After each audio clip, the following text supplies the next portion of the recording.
자, 우리 옆 사람 모시면서 같이 인사를 나누도록 하겠습니다. 하나님은 모든 것에 풍성하십니다. 하나님은 모든 것에 풍성하십니다. 그 풍성한 축복을 받아 누리시기를 바랍니다. 그 풍성한 축복을 받아 누리시기 바랍니다. 아멘. 야외에 나왔기 때문에 마이크 상태가 좋지가 않습니다. 여러분들이 말씀에 좀 집중해 주시기를 바랍니다. 1950년대 미국의 사회 심리학자였던 아브라함 메슬로라는 사람이 있습니다. 이분은 욕구 계층 이론을 주창하면서 인간이 가지고 있는 가장 중요한 욕구를 5가지 단계로 나누어서 설명을 했습니다. 첫 번째 단계는 생리적인 욕구입니다. 이것은 생존과 직결되는 욕구로서 다른 동물들도 똑같이 가지고 있는 본능적인 욕구입니다. 이 생리적인 욕구는 먹고 마시고 배설하고 자고 또 종족을 보존하려고 하는 이런 기본적인 욕구들을 의미하고 있습니다. 두 번째 단계는 안전의 욕구입니다. 추위와 질병 그리고 외부의 위험으로부터 자기 자신을 보호하려고 하는 욕구를 말합니다. 그리고 세 번째 단계는 소속과 애정의 욕구입니다. 가정을 이루거나 혹은 사회에서 친구를 사귄다거나 어떤 단체에 소속되어서 애정을 주고받는 욕구를 의미합니다. 네 번째 단계는 자기 존중의 욕구입니다.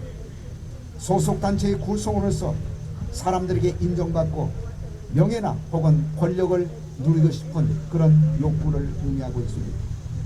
마지막 5번째 단계는 자아실현의 욕구입니다. 이것은 마지막 단계로서 자신의 재능이나 잠재력을 충분히 활용해서 자기가 이룰 수 있는 모든 것을 성취하려고 하는 최고 수준의 욕구를 의미합니다. 그런데 이 5가지 욕구는 하위 단계에서 상위 단계로 계층적으로 배열되어 하위 단계 욕구가 충족되어야 그 다음 단계 욕구가 발생한다고 그는 설명을 했습니다. 다시 말씀을 드리면 인간의 가장 기본이 되는 생리적인 욕구가 충족되면 그 다음에는 어떤 욕구를 가지게 됩니다. 두 번째 욕구인 안전에 대한 욕구를 가지게 되고 또 이 안전에 대한 욕구가 충족이 되면 그 다음에는 세 번째 단계인 소속과 애정의 욕구를 가지게 됩니다. 그리고 소속과 애정의 욕구를 충족하게 되면 네 번째 단계에서는 자기 존중의 욕구 그리고 마지막 단계에서는 인간의 최상의 욕구인 자아실현의 욕구를 추구하게 된다는 것입니다. 그런데 여러분, 이런 5가지 욕구 가운데서 가장 기본적이고 가장 강렬한 욕구가 있다면 어떤 욕구일까요? 그것은 생리적인 욕구와 그리고 안전에 대한 욕구입니다. 왜냐하면 먹고 마시고 자고 또 종족을 보존하려고 하는 생리적인 욕구 그리고 질병이나 외부의 위험으로부터 안전하게 살고자 하는 욕구야말로 생존과 직결되어 있는 인간의 가장 원초적이고 본능적인 욕구이기 때문에 그렇습니다. 그리고 인간은 이런 기본적인 욕구가 충족되지 않으면 가장 큰 고통과 심리적인 두려움을 느끼게 된다고 그는 설명을 했습니다.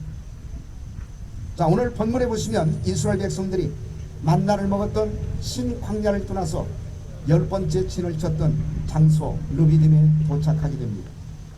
오늘 본문에는 이스라엘 백성들이 신광야를 떠나 바로 르비딤으로 도착한 것으로 되어 있습니다. 그러나 민수기 33장 12절에서 14절에 보시면 신광야를 떠나서 그들이 르비딤에 도착하기 전에 두 군데를 들렸다가 르비딤에 도착하게 됩니다. 그 장소가 어딜까요? 첫 번째는 돕가, 그 다음에 두 번째는 알루스라는 지역입니다.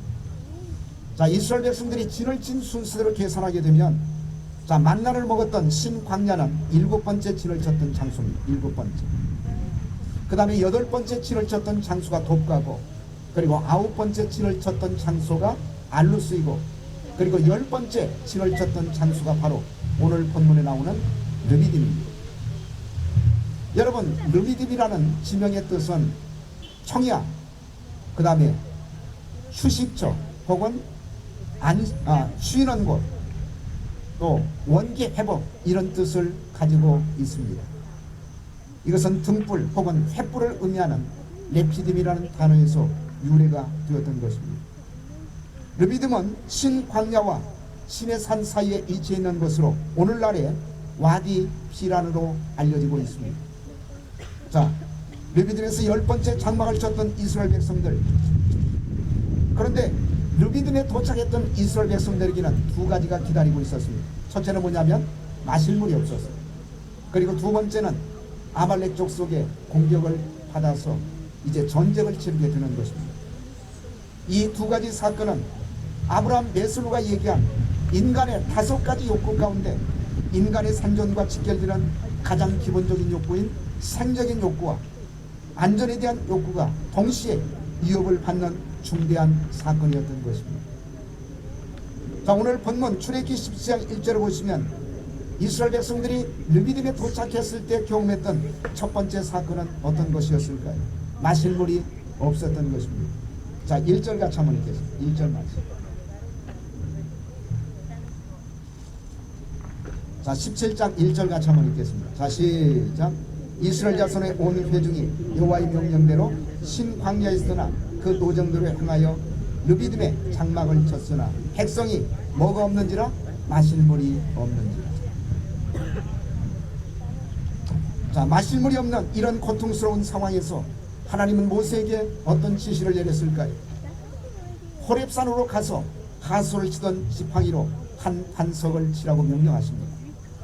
그리고 그 명령 앞에 순종해서 반석을 쳤을 때 그 반석에서 백성들이 마실 수 있는 샘물이 쏟아져 나오기 시작했던 것입니다. 깨어진 반석에 솟아나온 샘물, 이 샘물은 마실 물이 없어서 고통을 겪고 있었던 이스라엘 백성들의 갈증난 목을 시원하게 적셔 주었던 것입니다. 자, 그렇다면 사랑하는 여러분, 반석에 솟아났던 이 샘물은 오늘 이 시대를 살아가고 있는 저와 여러분들에게 어떤 의미를 던져주고 있을까요? 이 물음에 대한 대답을 우리가 세 가지로 생각해 보도록 하겠습니다. 첫째로, 이 샘물은 사랑의 샘물이었습니다. 이 샘물은 사랑의 샘물이었습니다. 자, 이스라엘 백성들이 르비딤에 도착했을 때 물이 없어 갈증을 느끼자 그들이 어떤 반응을 보였습니까? 자, 2절에서부터 4절까지 같이 한번 읽겠습니다. 2절에서부터 4절까지.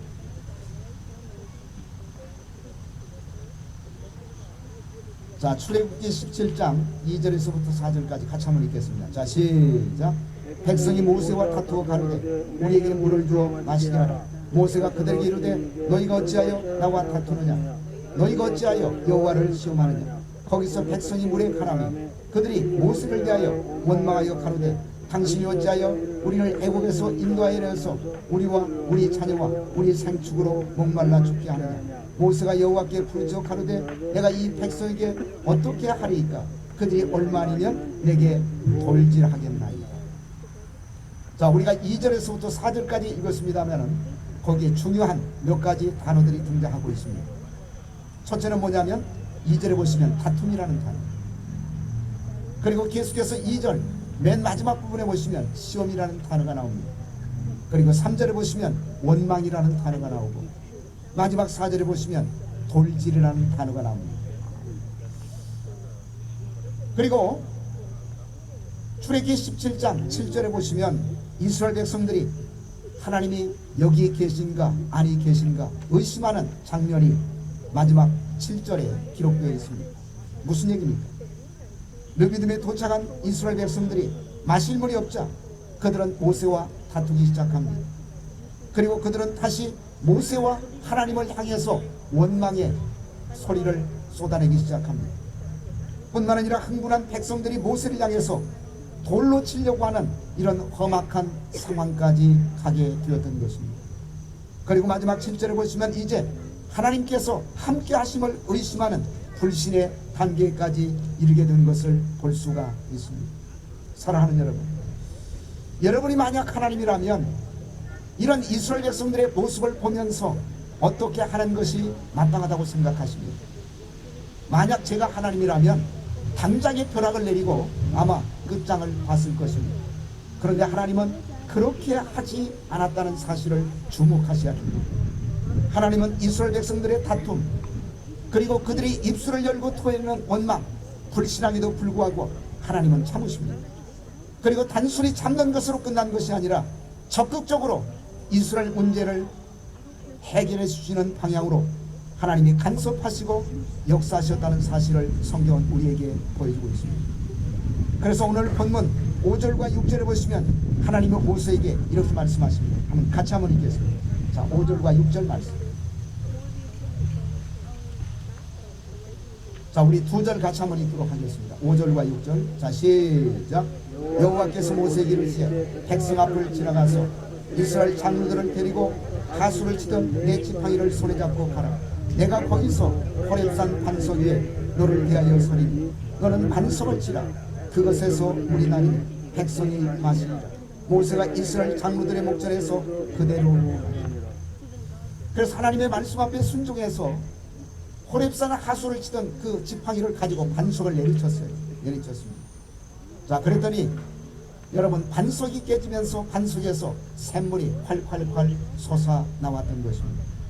그리고 그 반석에서 나온 샘물을 마심으로 200만 명이 넘는 백성들이 갈증의 고통에서 벗어날 수가 있었던 것입니다. 그런데 사랑하는 여러분, 이스라엘 백성들이 반석에 솟아나는 샘물, 그 샘물을 마실 자격이 있을까요? 없죠. 사실은 다투고 원망하고 그리고 하나님을 의심하고 하나님을 시험했던 백성들, 사실 그들은 목이 타서 죽어도 싼 백성입니다. 한마디로 얘기하면 그들은 물을 마실 만한 자격이 없는 사람들이었다는 사실입니다. 그럼에도 불구하고 긍휼에 풍성하신 하나님은 이 목마른 백성들에게 샘물을 값없이 그들에게 공급해 주셨던 것입니다. 그리고 이 샘물은 진노 중에도 긍휼과 자비를 베풀어 주시는 사랑의 샘물이었다는 사실을 우리에게 성경은 알려주고 있습니다. 요한일서 4장 8절에 보시면 하나님은 사랑이시라고 말씀하고 있습니다. 하나님은 사랑을 가지고 계시다, 그렇게 말씀하고 있잖아요. 하나님은 사랑이십니다. God is love. 하나님은 사랑이십니다. 이것은 하나님의 본질, 하나님의 성품 자체가 사랑이라는 사실을 우리에게 알려주고 있는 말씀입니다. 하나님은 사랑이시기 때문에 사랑 자체이신 하나님은 우리가 범죄하고 원망하고 불신을 하고 그리고 하나님을 시험한다 할지라도 하나님은 우리를 사랑으로 대하시는 분이십니다. 그래서 하나님은 죄와 사망 가운데 살고 있는 저와 여러분을 살리고 저와 여러분을 구원하기 위해서 독생자이신 예수 그리스도를 우리에게 보내주셨습니다. 이것은 하나님이 사랑이셨기 때문에 가능한 일이었다는 얘기입니다. 그래서 성경에서 가장 유명한 요절, 성경을 한마디로 압축한 요절이 있다면 요한복음 3장 16절입니다.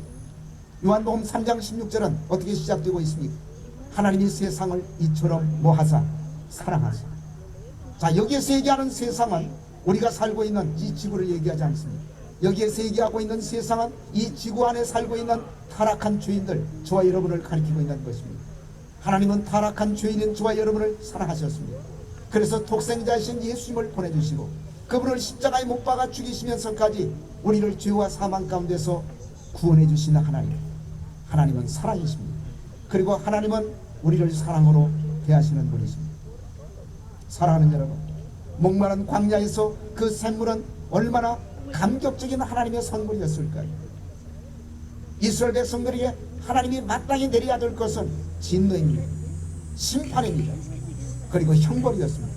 그런데 하나님은 그 백성에게 진노하시고 형벌을 내리시고 심판을 내리신 것이 아니라 사랑으로 축복하셨다는 사실입니다. 오늘 우리의 모습도 저는 마찬가지라고 생각합니다. 여러분, 오늘 본문에 등장하고 있는 이스라엘 백성들의 모습, 다른 사람들의 모습이 아니에요. 오늘 저와 여러분의 모습을 적나라하게 우리에게 보여주고 있는 것입니다. 우리는 하나님으로부터 말할 수 없는 사랑의 축복을 받았습니다. 그럼에도 불구하고 삶이 조금만 힘들어지고 어려워지면 다투고 하나님을 원망하고 그리고 하나님을 불신앙하고 하나님을 의심하는 이스라엘 백성들의 모습은 바로 오늘 저와 여러분의 모습을 적나라하게 그대로 보여주고 있다는 사실을 주목하시기를 바랍니다. 그런데 사랑하는 여러분, 그럼에도 불구하고 하나님은 나를 축복하십니다. 그리고 나의 갈증난 목을 생명의 강물로 채워주십니다. 적셔주십니다. 저는 이것이 바로 하나님의 사랑 때문이라고 생각합니다. 주님께서는 우리를 사랑으로 대하십니다. 그러나 저와 여러분은 이렇게 하나님 앞에 질문하고 싶어 하는지도 몰라요. 하나님이 왜 하필이면 우리를 목마르지 않은 것으로 인도하시지 왜 목마른 르비딤으로 인도하셨습니까? 우리는 또 이렇게 묻습니다. 하나님, 우리를 배부르지 않은 것으로 인도하셔야지 왜 배고픈 광야로 우리를 인도하셨습니까? 하나님, 왜 우리를 홍해 바다라는 위험한 곳으로 인도하시고 마라라는 쓴물을 먹게 하십니까? 자, 그렇다면 왜 하나님이 그렇게 하셨을까요? 그것은 내가 지금까지 살아온 삶이 하나님의 사랑이요, 그리고 하나님의 축복이라는 사실을 깨닫게 하시려고 하나님께서 그렇게 하셨다는 것입니다. 하나님은 우리가 배고픔이 없이는 배부름의 축복을 알지 못하는 인생임을 하나님은 아십니다. 그분은 우리가 쓴맛을 맛보지 않고는 삶의 축복과 행복이 무엇인지를 모른다는 사실을 아시는 분이십니다. 목마름이 없이는 한 모금 물의 중요함을 알 수 없는 것이 인생임을 그분이 아셨기 때문에 그렇게 인도하셨던 것입니다. 그래서 하나님은 종종 저와 여러분에게 배고픔을 허용하십니다. 하나님은 종종 저와 여러분에게 마라의 쓴물을 허용하시고, 하나님은 종종 저와 여러분에게 르비딤에서 물 없는 고통을 허용하시는 것입니다. 그리고 주님께서 우리에게 주시는 배부름과 단맛과 그리고 갈증을 해결하는 해갈을 맛보면서 이것은 당연한 것이 아니라 하나님의 축복이요, 하나님의 사랑을 깨닫고 그리고 하나님 앞에 감사하며 살아가기를 하나님이 원하신다는 사실입니다. 그렇다면 사랑하는 여러분, 이제부터라도 내 삶의 모든 것이 하나님의 사랑임을 발견하시기를 주의 이름으로 축복합니다. 자, 옆 사람 오시면서 이 모든 것이 하나님의 사랑입니다. 그렇게 한번 얘기해 주세요. 내가 오늘 숨쉬며 살아있는 것, 내가 오늘 생존하고 있다는 것, 이 모든 것이 하나님의 사랑임을 깨닫고 감사하며 살아가시기를 주의 이름으로 축복합니다. 여러분이 예배 시간에 나온 것 자체가 하나님의 사랑입니다. 하나님의 축복입니다. 여러분, 병원에 병 걸려서 누워있으면 어떻게 나올 수가 있어요? 여러분이 만약 교통사고가 나서 병원에 입원하고 있다면 어떻게 나올 수가 있겠어요? 여러분이 건강하기 때문에, 여러분이 살아 숨쉬기 때문에, 하나님이 여러분에게 그런 환경과 축복을 주셨기 때문에 교회에 나와서 하나님 앞에 예배를 드리고 있다는 사실, 이게 하나님의 사랑이요 하나님의 축복이라는 사실을 발견하십니까? 특별히 우리가 받은 영적인 축복이 놀라우신 하나님의 사랑임을 기억하시기를 바랍니다. 하나님이 나를 죄와 사망 가운데서 구원하시고 우리에게 세상 사람들이 가질 수 없는 영생의 축복을 주셨습니다. 하나님은 나를 자녀로 삼으시고 그리고 내 이름을 영원히 지어지지 않을 하나님의 생명책에 기록하시는 축복을 주셨습니다. 우리를 창조하신, 이 자연을 창조하신 창조 하나님을 아버지라고 부를 수 있는 특권을 우리에게 주셨습니다. 하나님은 내 속에 성령을 부어주시고 그 성령을 통해서 내 삶을 매 순간 인도하시는 하나님이십니다. 그리고 마지막 시대 하나님의 가장 놀라우신 축복인 구속사의 말씀을 내게 주시고 그 말씀을 열방에 전할 수 있는 사명을 주시는 하나님, 그 모든 것이 하나님의 사랑이요 하나님의 축복임을 깨달으시기를 주의 이름으로 축원을 드립니다. 그렇습니다. 오늘 우리가 마시는 이 한 잔의 물이 바로 은총의 물이요, 오늘 이 하루의 삶이 은혜의 삶이요, 오늘 우리의 믿음의 행군이 바로 십자가의 사랑 때문임을 기억하시고 약속의 땅을 향하여 날마다 감사함으로 하나님을 찬양하며 흔들림이 없이 걸어가시기를 주의 이름으로 축복합니다. 자, 두 번째, 이 반석에서 솟아나왔던 샘물, 어떤 샘물이었을까요? 이 샘물은 풍성한 샘물이었습니다. 풍성한 샘물이었습니다.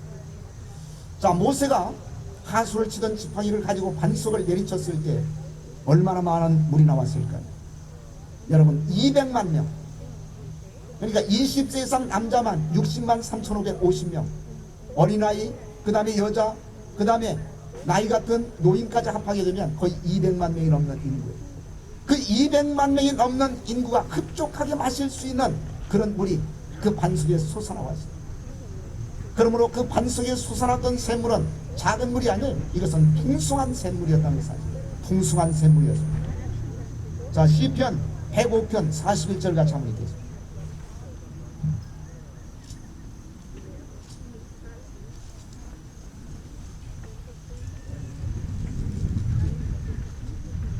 자, 시편 105편 41절 말씀. 자, 같이 한번 읽겠습니다. 자, 40절부터 40절. 자, 시작. 그들이 구한즉 내출하기로 오게 하시며 또 하늘 양식으로 그들을 만족케 하시도다. 반석을 가르신즉 물이 흘러나서 마른 땅에 강같이 흘렀습니다.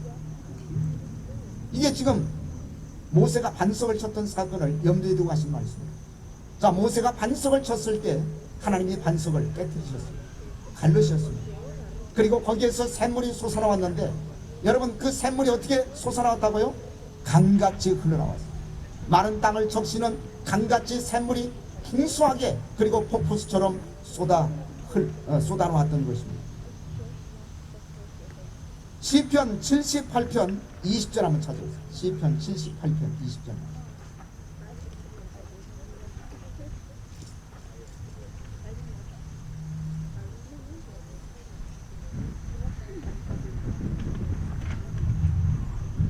자, 같이 읽겠습니다. 시작.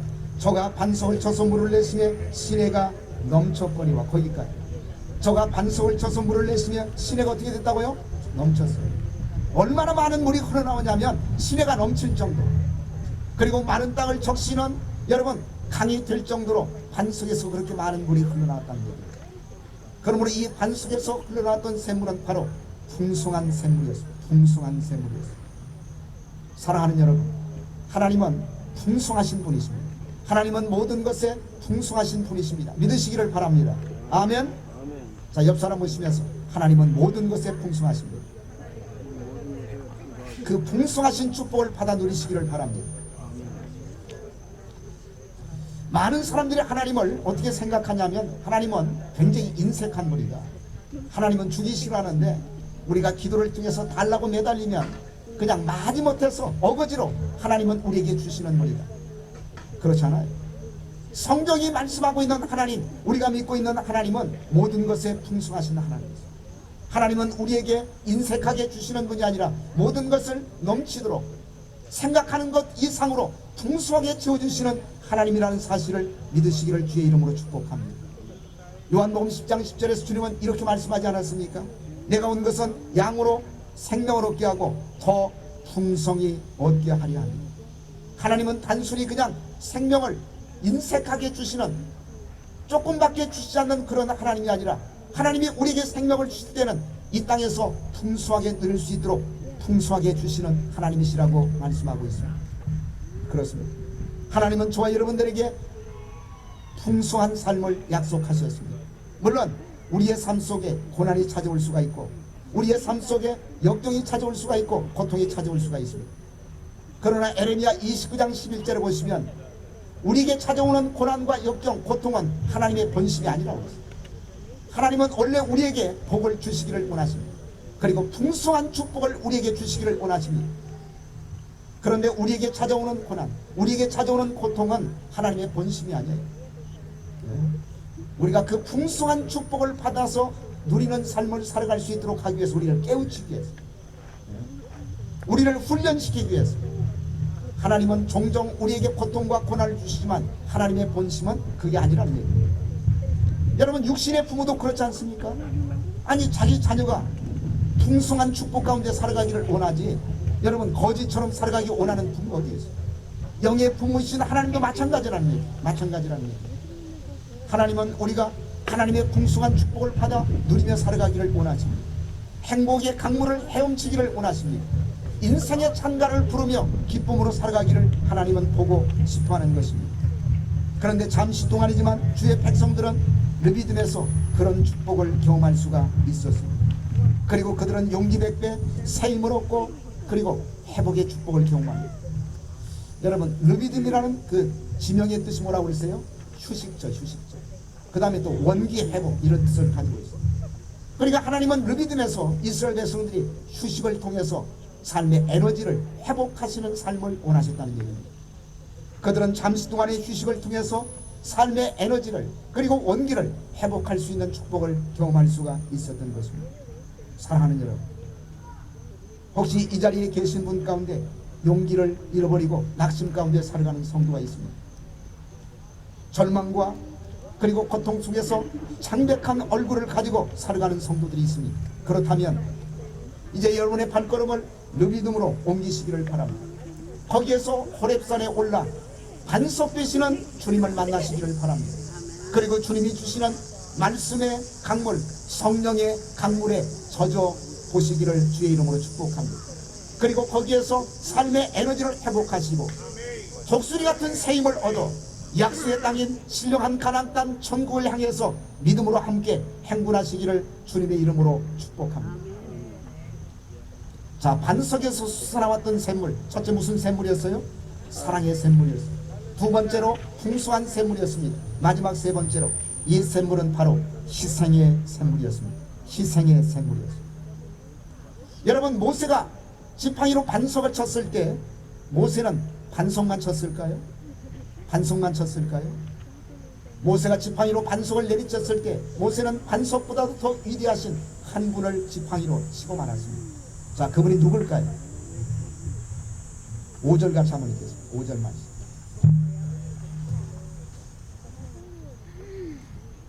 자, 출애굽기 17장 5절 말씀. 자, 같이 한번 읽겠습니다. 자, 찾으셨어요? 자, 성경은 보라고 하나님이 주신 겁니다. 다 성경을 펼치시기를 바랍니다.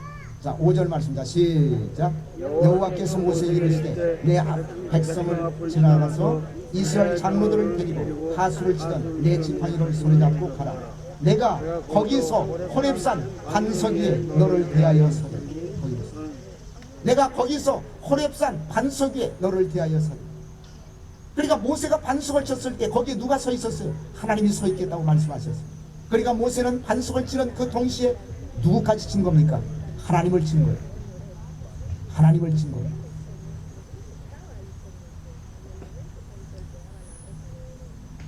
자, 왜 하나님께서 모세에게 그런 명령을 내렸을까요? 반석을 쳐서 물을 내기 위함이었습니다. 그러나 사실 이 상황에서 지팡이로 모세가 쳐야 될 대상은 누굽니까? 이스라엘 백성들을 내리쳐야죠. 자, 출애굽 사건 이후 르비딤에 올 때까지 그들은 하나님의 놀라우신 기적, 하나님의 놀라우신 사랑을 경험했음에도 불구하고 하나님이 세우신 모세와 시간만 나면 다투고 하나님을 원망하고 모세를 원망하고 그리고 하나님을 불신하는 이스라엘 백성들, 마땅히 모세는 지팡이로 그들을 쳐야 마땅하지 않겠습니까? 그런데 하나님은 그렇게 하지 않으셨습니다. 6절에 보시면 내가 거기서 호렙산 반석 위에 너를 대하여 서리. 자, 반석 위에 누가 서겠다고 말씀하셨습니까? 내가, 하나님이 서겠다고 말씀하셨습니다. 너는 반석 위에 내가 대하여 서리니 반석을 치라. 여러분, 반석을 치라는 얘기는 누구를 치라는 얘기예요? 하나님을 치라는 얘기예요. 그러므로 모세가 들었던 그 지팡이는 반석만 친 것이 아니라 누구를 쳤습니까? 하나님을 쳤어요. 반석을 쳐라.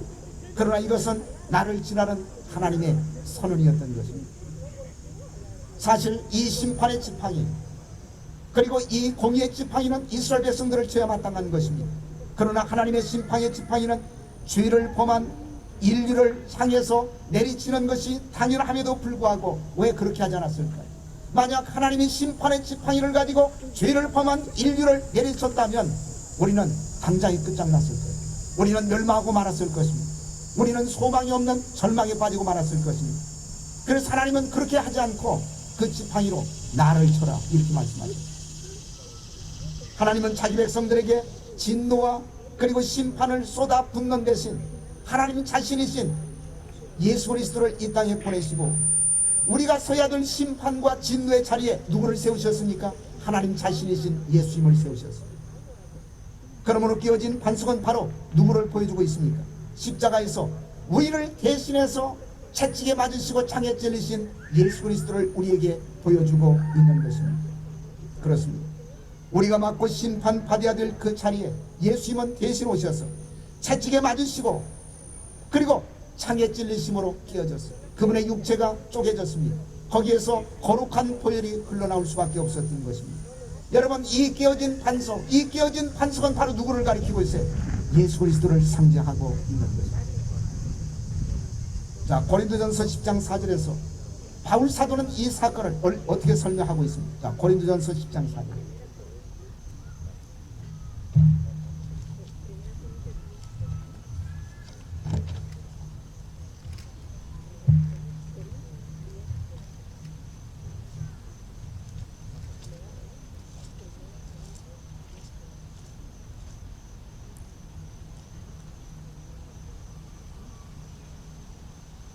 자, 1절에서부터 4절까지 같이 한번 읽겠습니다. 자, 이해를 돕기 위해서 자, 시작.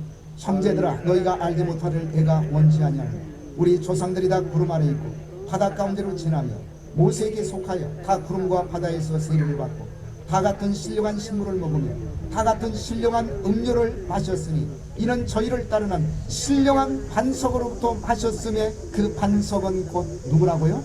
그리스도. 그러니까 모세가 쳤던 반석, 그 반석은 바로 예수님을 가리키고 있습니다.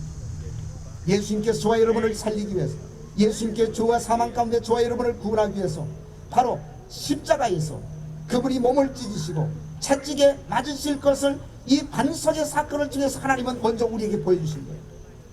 그러므로 반석을 친 사건은 예수 그리스도의 십자가 사건을 미리 우리에게 보여주신 사건이십니다. 그리고 깨어진 반석에서 뭐가 쏟아져 나왔습니까?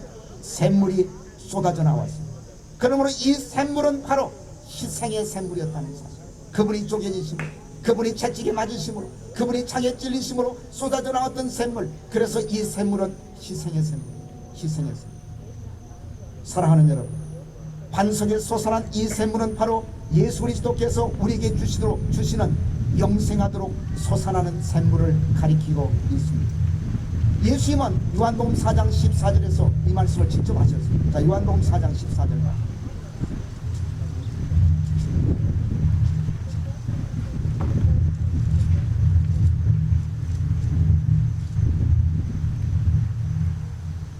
자, 같이 읽겠습니다. 요한복음 4장 14절, 13절부터. 자, 시작. 예수께서 대답하여 가라사대 이 물을 먹는 자마다 다시 목마르리니 내가 주는 물을 먹는 자는 영원히 목마르지 아니하리니 나의 주는 물은 그 속에서 영생하도록 솟아나는 샘물이 되리라. 보이는 물을 먹으면 다시 목마릅니다. 다시 갈증이 찾아와요.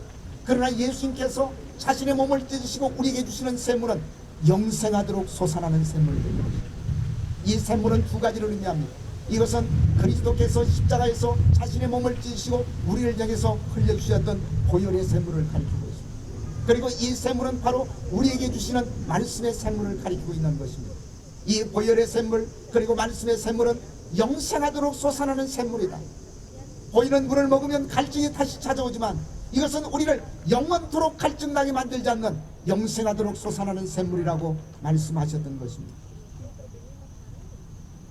그리고 이 영생의 샘물은 전 인류가 먹어도 없어지거나 부족하지 않은 풍성한 샘물이었던 것입니다. 그러므로 주님은 요한복음 7장 37절에서 이렇게 말씀하십니다. 누구든지 목마르거든 내게서 와서 마시라. 여러분, 영적인 갈증이 있습니까? 영적으로 아직도 채워지지 않은 공허 속에서 여러분 방황하고 있는 사람이 있습니까? 그렇다면 예수님께서 우리에게 주시는 보혈의 샘물, 예수님께서 저와 여러분에게 주시는 말씀의 샘물로 목을 죽이시기를 바랍니다. 그 말씀의 샘물과 보혈의 샘물은 영원토록 없어지지 않는 영원토록 솟아나는 샘물, 우리를 영원히 만족시킬 수 있는 샘물입니다. 이 샘물을 마신 자만이 이 땅에서 진정한 행복을 느낄 수가 있고, 이 샘물을 마신 자만이 하나님을 찬양하며 기쁨과 즐거움을 가지고 이 땅의 순례길을 걸어갈 수가 있다는 사실을 믿으시기를 바랍니다. 그렇습니다. 모세가 지팡이로 내려친 쪼개진 반석, 깨어진 반석, 이것은 바로 저와 여러분의 죄를 위해 십자가에서 희생되신 예수 그리스도를 가리키고 있는 것입니다. 사랑하는 여러분, 이 그리스도의 십자가의 희생의 결과로 오늘 저와 여러분이 구원받고 오늘 저와 여러분이 하나님 앞에 나와 예배를 드리고 하나님을 섬기며 하나님 앞에 기도하고 찬양하며 교제하는 이 풍성한 삶을 누리고 있다면 이제부터 저와 여러분이 해야 될 일, 이 희생에 보답하는 삶을 살아갈 수 있기를 주님의 이름으로 축복합니다. 그래서 시편 기자는 116편 12절에서 이렇게 고백하고 있습니다. 여호와께서 내게 주신 모든 은혜를 무엇으로 보답할까? 하나님이 나에게 엄청난 은혜를 주셨습니다. 하나님은 나에게 말할 수 없는 축복을 주셨습니다. 이 은혜를 내가 무엇으로 보답할까? 이 시편 기자의 고백이 오늘 저와 여러분의 고백이 될 수 있기를 주의 이름으로 축복합니다. 이제 우리가 남은 생애를 살아간다고 하는 것은 이 갚을 수 없는 하나님의 은혜를 깨닫고 그 은혜를 보답하기 위해서 살아가셔야 합니다. 그냥 단순히 인생을 엔조이하기 위해 살아가서는 안 돼요. 인생을 좀 편하게 살기 위해서, 좀 돈 많이 벌고 사업 잘 되는 곳에 살기 위해서 그런 목적을 가지고 살아가서는 안 돼요. 하나님이 나에게 베풀으신 은혜를 보답하기 위해서, 나에게 주신 사명, 하나님이 나에게 기대하시는 삶이 무엇인지를 깨닫고 그 기대에 보답하는 삶, 그 사명에 보답하는 삶을 저와 여러분이 살아갈 수가 있어야 된다는 거예요. 저는 그런 의미에서 우리는 하나님 앞에서 다 빚진 자, 영원히 갚지 못할 우리는 빚을 지고 있는 사람. 우리는 하나님 앞에서 생명의 빚을 졌습니다. 우리는 하나님 앞에서 구원의 빚을 졌고, 우리는 하나님 앞에서 사랑의 빚을 진 사람. 어떻게 갚겠어요?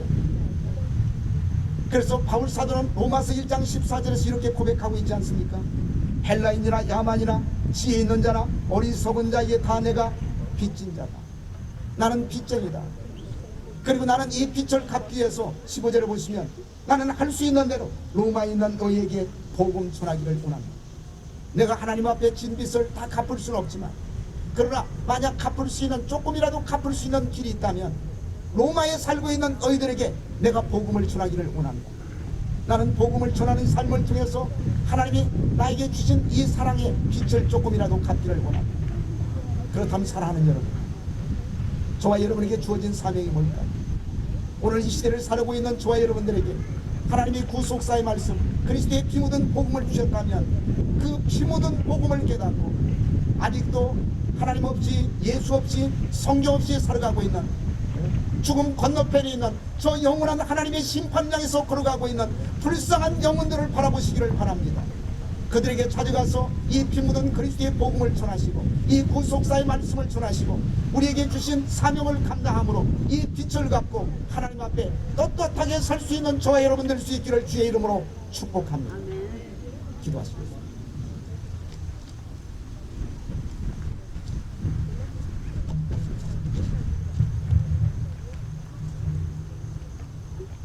살아계신 아버지 하나님, 하나님께서는 우리에게 사랑의 샘물을 주셨고 풍성한 샘물을 주셨습니다. 그러나 이 샘물이 나오기 위해서는 바위가 쪼개지는, 그리스도가 몸을 찢고 창에 찔리고 채찍에 맞는 희생의 결과로서 우리에게 주어졌다는 사실을 깨닫게 하시니 감사드립니다. 이제부터는 그 그리스도의 은혜, 그 그리스도의 희생에 보답하는 삶을 살아갈 수 있도록 도와주시옵소서. 하나님이 나에게 주신 사명이 무엇인지를 깨닫게 하여 주옵소서. 그리고 아무리 내가 살고 있는 삶이 힘들고 어렵다 할지라도 그 사명을 성취하기 위해서 인생을 살아가게 하여 주시옵소서. 내가 편하게 살고 내가 좀 좋은 조건에서 살아가는 삶이 아니라, 내가 이 땅에서 돈 많이 벌고 인생을 엔조이하며 살아가는 삶이 아니라 하나님이 나에게 주신 그 사명을 깨닫고 그 사명을 이루기 위해서 살아가는 생애가 될 수 있도록 도와주시옵소서. 그리스도의 희생에 보답하는 삶을 한 사람도 빼놓지 않고 다 살아갈 수 있도록 도와주시옵소서. 예수의 이름 받들어 감사하며 기도드리옵나이다.